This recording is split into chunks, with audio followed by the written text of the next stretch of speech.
Hey everyone, Student Trader here. Today with the video we're looking at NNDM. Not the movement I was expecting today, but let's get right into it. Has almost 150 million shares traded today, 5 times, or roughly 5 times the 10-day average. Started out pre-market somewhat promising actually, hitting a high up there at 657, and then headed down to a downtrend, and then an offering at a 35 million direct offering.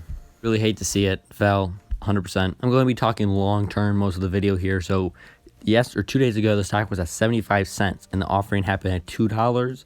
That's still over 100%. Still a crazy move at the open from 310 all the way up to 480 with a couple halts. If the stock goes back up, $5 would be the key at 480 as well. In this case, VWAP will be another resistance. For the most of the day, it's been trading at that $3, $2.90 area. So I started putting some more support down there at $2.80. So looking at the more charts, it's the same resistance as it was in my last video. I'll put a card up there when you want to watch it. Up there at 5, 550, and then 6 and 650. Now, we just had the offering, so I don't really expect it to go up anytime soon, in my opinion. Unless we get another solid PR. If your average is under $2, you're golden right now, due to the fact that the offering was at 2, which most likely means that it will never see 2 again until a PR comes out on a negative PR.